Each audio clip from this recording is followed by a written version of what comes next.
Hey everyone, we are live. Welcome to the weekly show of Classroom Without Walls, using technology to reimagine education. My name is I'm the host of this weekly Facebook live show. I'm so honored to be here, and I created this show because I believe our society has changed a lot. As educators, and we need to embrace the digital landscape and to change how we teach and how we interact with our students.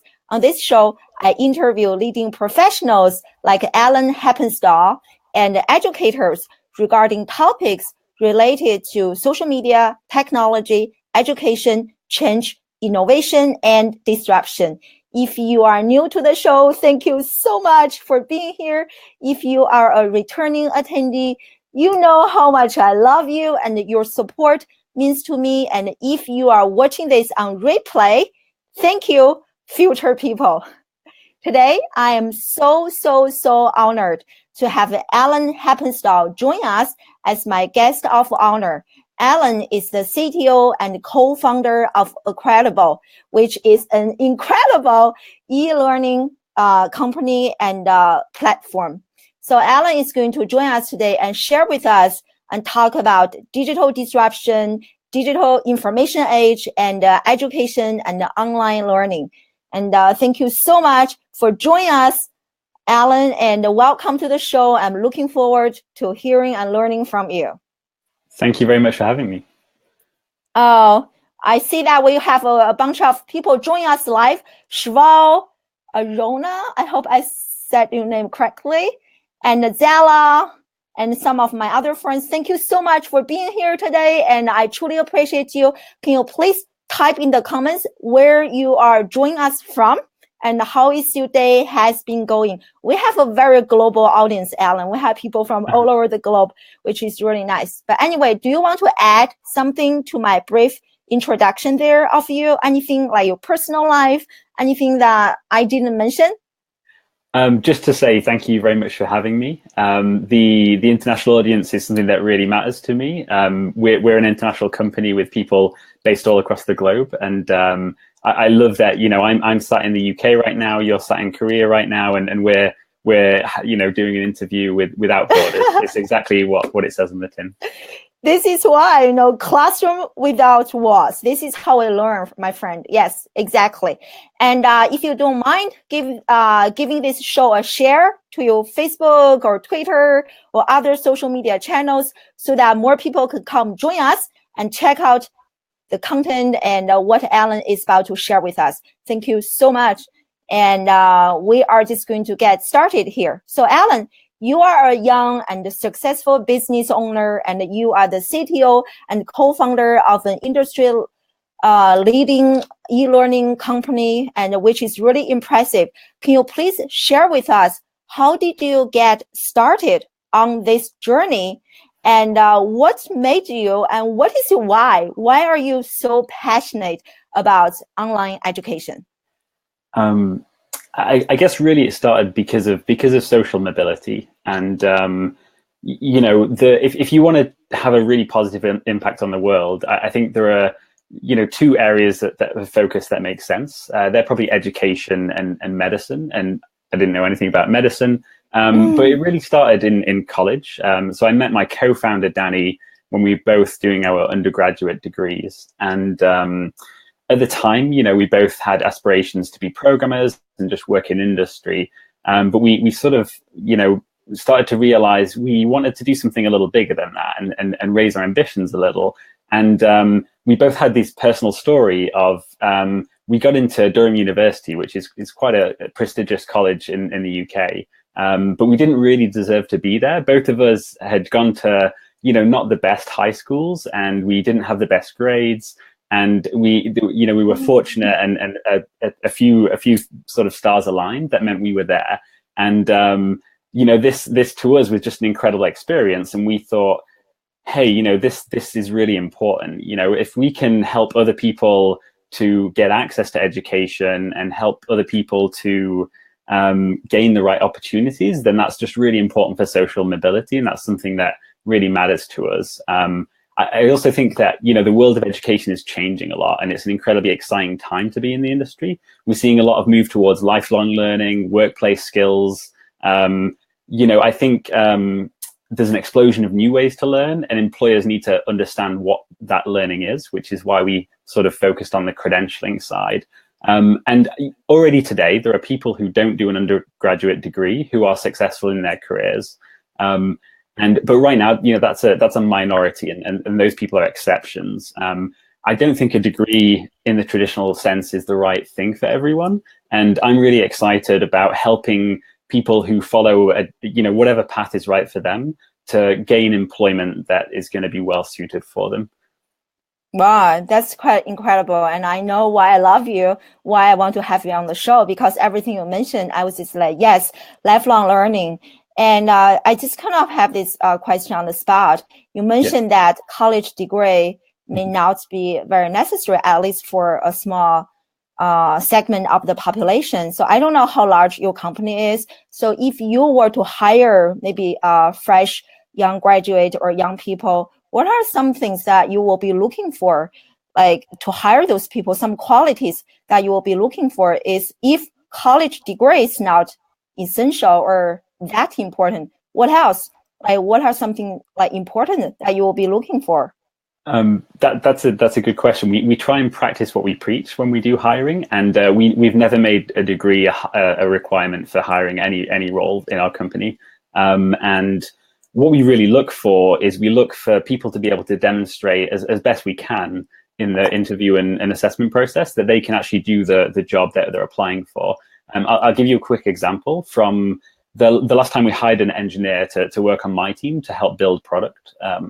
We do a quick phone screen, and after the quick phone screen, if it's clear, that this person is competent, they have the right kind of background, and that can be professionally with personal projects or from education, we don't mind. Mm-hmm. We give them really a work sample that's trying to be a piece of work they can do in a couple of hours. That's exactly the kind of work we want them to do on a day-to-day basis. And then that's our primary means of assessment. We try and just purely base things on that, because some people interview well, some people are really good at education and test taking, and we don't want to hire for any of those things. We want to hire people based on what they can do. And in the long run, we're hoping that our platform can really enable people to do that on at scale. Wow, I really love that. I wish some college students were here listening so that they can refocus their attention. Yes. And I also just want to give a quick shout out to Natasha, who is just joined us, and Zella, and Gary, and Shval, and Sarah. Oh, thank you for being here, Sarah. And thank you so much, everyone. Please type in the comments if you have any question related to learning and digital disruption, online education, and we are going to make sure to ask Alan. And I saw Zella made a really great point, and she was resonating with you, Alan, talking about new ways of learning, and she definitely agrees with you on that.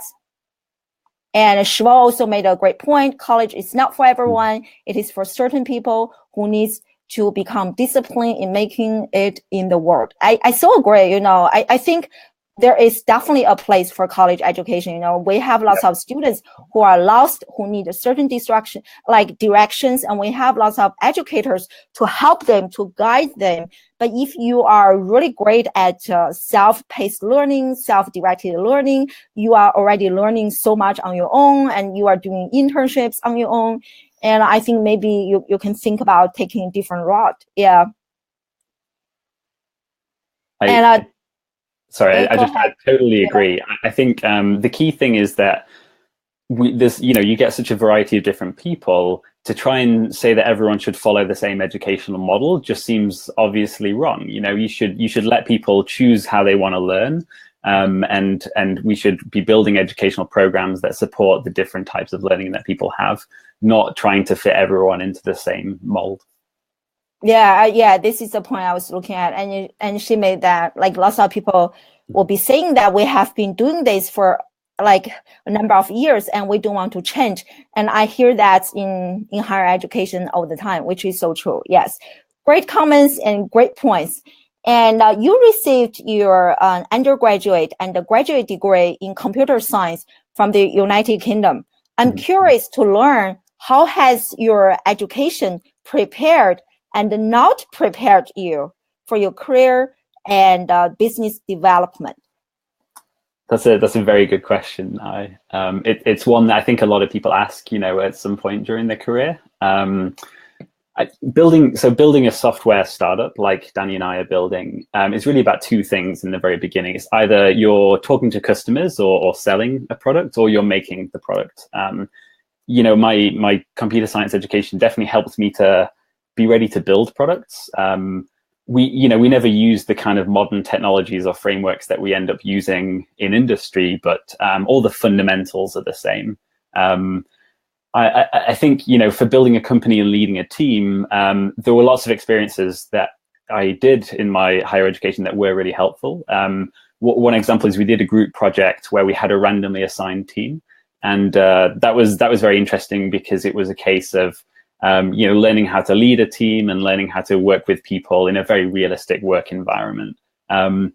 But to be honest, most of our education for what was important for building Accredible came from the extracurricular activities that we did. And they couldn't have happened unless we were doing an undergraduate and then a postgraduate degree. When Danny and I were there, we founded a student enterprise society, learned how to network, ran events, and it very much was like running a small company.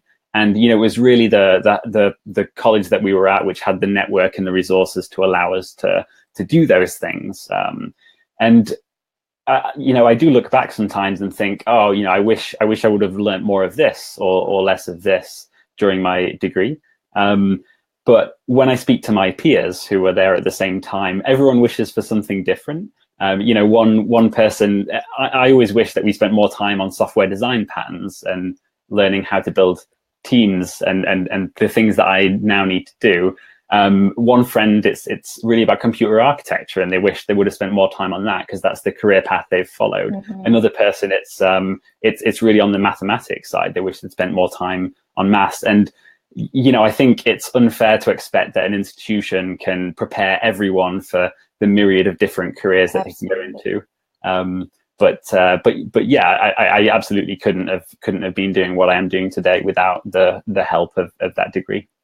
Yeah. Those are some really great points.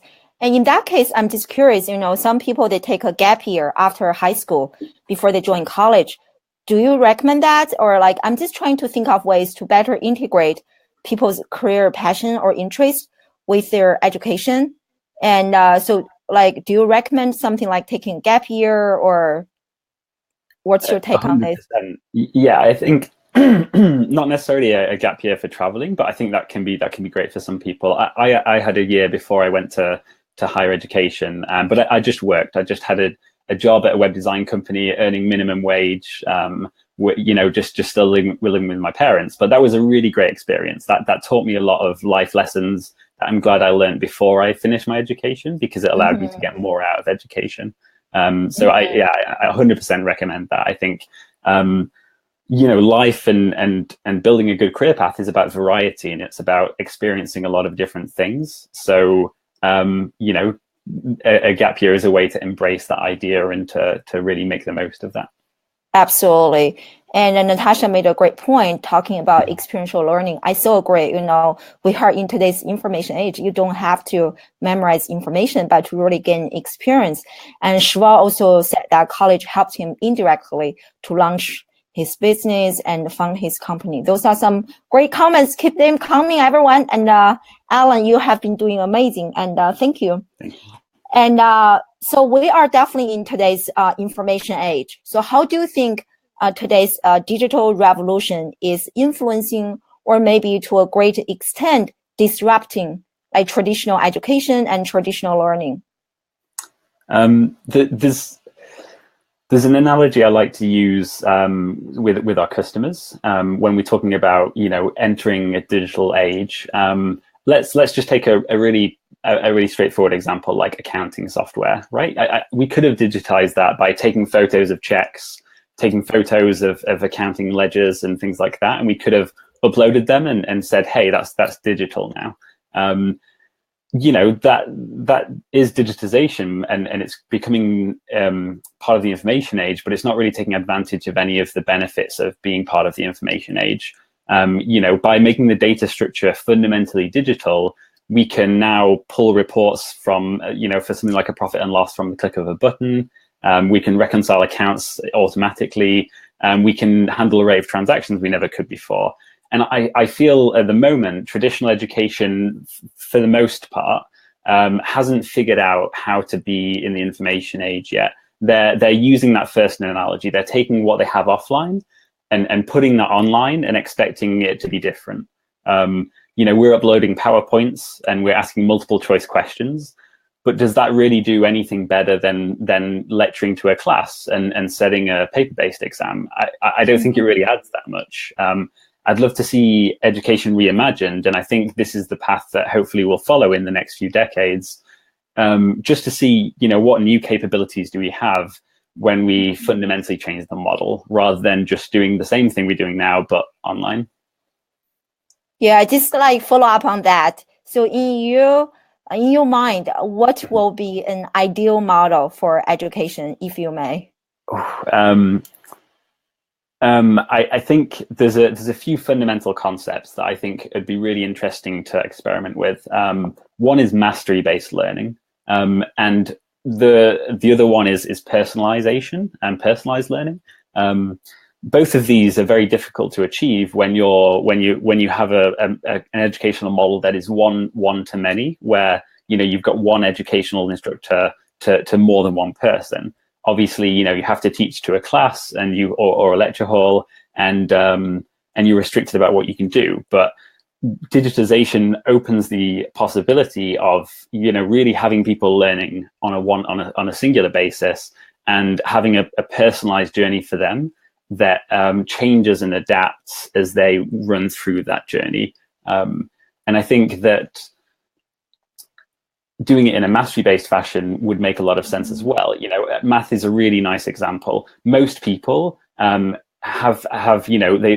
learns math, and everyone can't remember certain things because the class had to just move on. And there were times when some students are ahead, some students are behind. The research for that is pretty clear. It's when you test someone is really important. People learn in little bursts like that, and that's what's really exciting to me about becoming entering the information age. It really is saying, hey, we can let people really have a mastery-based approach so that they understand something fully before they move on to the next subject, and two, they can really personalize the learning journey to that person.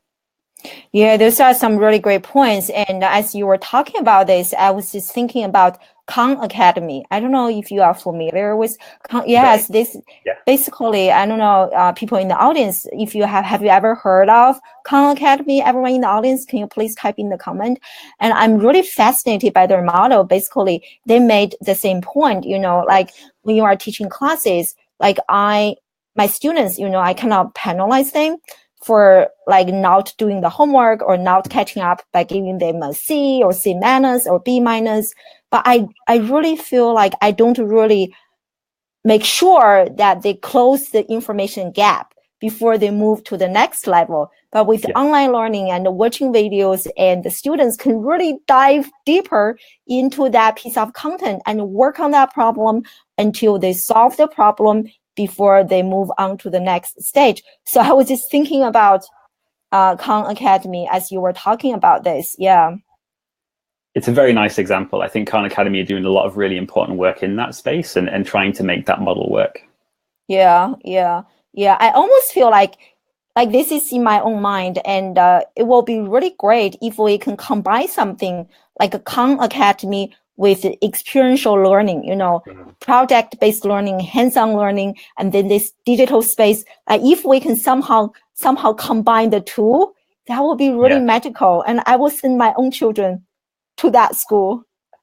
Definitely. I think a hybrid approach is probably always going to be best. I think that, the other thing about having a variety of models is, certain things are going to work best for certain subjects, for certain people at certain times. So I think, some things should be a personalized video lecture based course. Some things should be working with a teacher. Some things should be in a group. Some things should be project based learning. I think saying that one model should be the model is not recognizing the difference in the things that we learn and the difference in the people who are learning.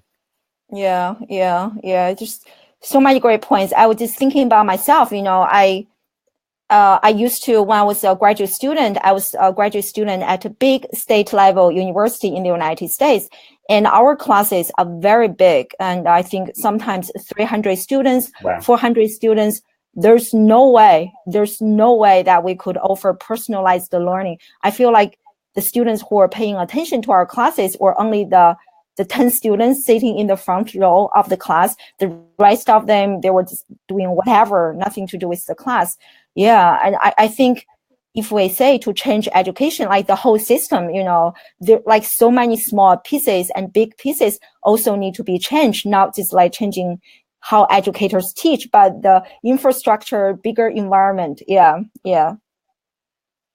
You mentioned lots of advantages of like the digital disruption and online learning. What do you think are some challenges, as a result of today's digital revolution facing education? Like, what are some challenges in your opinion? I think there are lots. I think we're very much in the early days, but there are quite a few easy challenges to point to. I think assessment is a really obvious one. There are some interesting experiments on some platforms to do peer assessment, and that those are going pretty well. But I think most platforms are doing a pretty poor job of trying to provide any assessment. Most platforms are really relying upon multiple choice or some other kind of quite naive method to really provide any level of assessment. Not true with math. Khan Academy have some really great software with math to do something about that, and not necessarily true with things like programming. But for most subjects and most disciplines, assessment is a really big challenge. And I think content curation is probably the next one I'd pick. And what I mean by that is, you have so much great content out there now from lots of different people. Some of it's free, some of it's paid. But finding a consistent, high quality learning path through that content is impossible. You could find a really good math syllabus, say on Khan Academy. You could find a really good introductory course on Coursera. Finding a follow-up to that's going to be of the same style, that's pegged at the right level, is incredibly difficult. So to replicate what is really offered through, say, a university degree is incredibly difficult, because there's just not enough content that's consistent to do that right now. And I think that we probably need to break content down into more fundamental levels, or find some way to have it be reused and mixed in to make those individual paths. There are a couple more. I did give some thought into the challenges, just because in working in the industry, they're the things you think about a lot. And one is definitely social learning, and I know obviously that's one of your key areas. And for me, that was the main way that I learned throughout college was in a social environment. And I don't think digital learning has social learning figured out yet. I don't think there's any analogy for the in-person, you're trying to teach each other what the lecturer just said. Those kind of interactions just aren't replicated online right now. And then in our own space, obviously accreditation and credentialing, we also don't really have that figured out yet. If you go to an employer saying, hey, I've done these 100 online courses, they're going to have no idea what that means. And they're not going to be able to tell if that was good or bad, or whether you have skills or whether you don't have skills. Yeah. Can you, what do you mean by social learning? And do you mean learning just from social interactions, or learning from social media? What do you mean by social learning? I think probably mostly the former. I think, learning from social media is something that I think comes naturally to a lot of people nowadays. And as long as people like yourself are working on providing the right content and making sure that people are paying attention to it, I think that's doing okay. I think there is no online analogy for, when you've just had a lecture, you go off with some friends and you're now working on an assignment together, and you're trying to understand a concept, and you're starting to teach it, and you've got a whiteboard and you're, running through problems. There's no online analogy for that today. And for me, that was the only way that I learned effectively in college. So maybe I'm an exception, and most people don't need that. But I think those social interactions to really try and fundamentally understand something are incredibly important. And I think social media could facilitate them, but I haven't seen a really good use case so far of social media facilitating that kind of deeper understanding.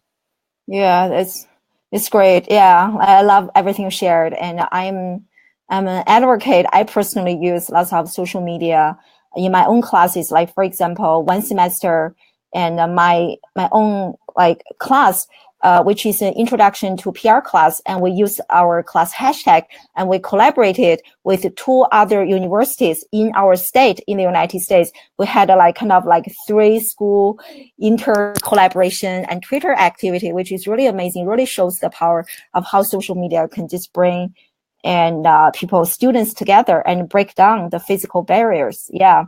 And Gary here made a really great point. He was talking about mentoring, and I think he was also referring back to when I was talking about what I was talking about earlier, the huge classroom size. You know, like yes, mentors, they are so important. You know, and finding mentors to help you, and professors in college or maybe even industry, like leaders and friends who can coach you, who can help you. It doesn't matter. You know, you are probably younger than me. I'm already like taking notes, learning a lot from you. And it doesn't have nothing to do with age. There's always so much I can learn from my own students, you know. Yeah. Yeah, I think mentorship is one of the most powerful methods of learning, really. You know, that those one-on-one conversations with the right person. And you're right, it doesn't have to be someone older, it doesn't have to be someone more experienced even. You know, it's just someone who's able to have a really good conversation with you about something that you're trying to figure out. Those conversations are incredibly important. And you know, I think the concept of mentorship is something that probably should be taught in schools and should be, you know, helping people find a path to do that throughout their careers and throughout their lives would be really valuable for most people. Absolutely. I love these comments. Online learning can be very isolating. Yeah, that's like, what do you think, Alan? I really agree. Yeah. The online learning I've done has been pretty isolating. You know, it's often quite intimidating to get involved in forums when you're online learning, and it's just not as welcoming as an environment as, say, a hybrid classroom like ours or an offline classroom. Yeah, I always remember I interviewed a business practitioner and a business owner. He's also quite young, 18 years old. I interviewed him on my show, and he mentioned that his generation, even though they are in a very hyper-connected society, they feel very lonely and very isolated at the same time. It sounds like counterintuitive, but it is really interesting. And like I was reading her comments. Yeah, great. Yeah. And just to respect everyone's time, I'm just going to keep moving here. Like so many great comments. I can talk about this forever. So if you were to give your younger self, when you were a college student, some career advice, what would be your top 3 pieces of advice? It's a very tough question. There'd be a lot more than 3. I was a very stupid person in college. No, probably the first one would be enjoy the ride. You know, I think people, especially people who are ambitious, you always want to go further. You always want things to move faster. Things are going to take longer than you think. If you're not enjoying the work as it goes, or whatever you're doing as it goes, you know, then it's not worth it. Just make sure that, you know, it is something you enjoy, and that doesn't have to be a constant thing. You know, things. People who are running a marathon aren't necessarily enjoying it in the sense of, you know, I'm really happy right now, but there is a sense of fulfillment from doing that. My second one would be, you know, you're the master of your own destiny. There are things that you can do and something about, and there are things that you can't do anything about. You know, don't worry about those things you can't do anything about, but there's a lot of things you can do something about. Focus on those and work on those. The final one, very, very related to mentorship, is really just read and talk a lot. Everything that I learn is either from talking to a peer or a mentor or reading a nonfiction book. Like those 2 things are the only way that I learn. If you don't set aside time for that, younger Alan, then you will not learn quickly, and you will not reflect on these things, and you will not progress. So what books are you reading right now? Can you share with us? I just read a great book. this one called Built to Sell. It's fundamentally about scaling a business. It's not necessarily, it's framed around selling a business, but that's a very, I like small books and I like the novella style. That was very, very good. I'm also reading some other software technology books. And I just got this really as a follow up, but I've not read it yet. But those kind of things. But obviously they're related to my field and my industry. You know, I think it doesn't really matter what you're doing. There's always going to be interesting things to read and learn. And a lot of the things that those kind of books teach are more fundamental skills or soft skills. They're not necessarily, you know, very specific to a particular job or career. Yeah, lifelong learning, you embody that. Yes, for sure. And also you talked about talking to people. So where do you find people to talk to, like mentors? Where do you find them? Firstly, you've just got to get out there and go to conferences, be brave and network and talk to people. For me, the mentorship relationships that have worked best have actually been through sort of friends first, mentor second. I think it can be quite difficult to keep up a mentorship relationship with someone unless you really do click and you really are close friends. You know, when things are busy, you'll just let that relationship drop. So, you know, I would just say that, you know, find people that you really connect with and make sure that you can have those important conversations with that person, and then schedule those in. You know, one example is when I was out in Silicon Valley and we were living there. I met a great entrepreneurial friend who's younger than me, and he and I talk every week. And every week, you know, he's from a marketing background, and we have some great conversations about that. And I learned a lot of things, and I talk about my product stuff, and he learns things too. So yeah, I think get out there, meet people, and the people that you like and who know something interesting, keep talking to them. Yeah, it almost feels like a mastermind group to me. And I personally join like 2 mastermind group, like very small, and we chat with each other, we share resources, and we support each other. And it is really crucial, and to mentor and to help each other. I definitely love it. Yeah, I learned a lot from everyone in the group. Yeah. So what is one project you are super fired up about right now, Alan? And how can we help you to promote or to share? We're doing a lot of work on verification at the moment. About 21% of all resumes today contain fraudulent degrees, and that number is way higher than anyone expects. It's really bad because it's really prevalent, and now you've got the recruitment industry is one where you're kind of punished for being honest, right? If 20% of people are lying about it, then you're sort of incentivized to lie. So we've been working on a project to help fix this problem. It's part of our core value, and that's using blockchain. It's using PDF and image verification. Basically, the aim is to say, you know, being given any credential, say if this is real or if this is not real. And I guess if there was anything that I could ask of all the viewers you have, it would be make it clear to the institutions that you're at that you're not okay with credential fraud. You know, we found that a lot of people we've spoken to, everyone cares about credential fraud, but no one's really willing to do anything about it. So like they don't care enough is the problem, because, you know, really it falls onto the employers who hire these people rather than the institutions that are being, you know, being defrauded. And that would be the ask, because I think we should be able to solve that problem, and it's the information age. It shouldn't be that hard. Yeah, there's some great points. I think this can almost be another Facebook live show topic. You know, we have fake news. The other day I was reading, and now I learned people lie on their resumes, 20%. That is pretty high to me.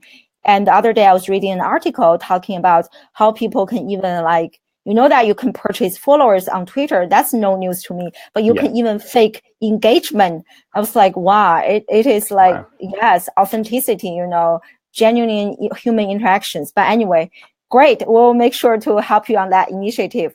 And what is your one parting piece of advice? And how can people follow you and discover more about you? What is your social media handles or website that you want to share with us? Just my name, just aheppenstall.com or aheppenstall on Twitter. Feel free to shoot me an email as well, just to alan@accredible.com. I'm very happy to talk with any of you about anything. Parting advice, again, speaking to myself when I was younger, would probably be just, shoot for something big. If you fail, you'll probably still do something really good. Nobody knows what they're doing, and everyone pretends like they do. And really, you're probably the only one limiting your potential. Oh, I love it. Yeah, fail big and come out stronger. What a great way to end today's show, everyone. And thank you so much for being our guest of honor, Alan. And I learned a lot from you.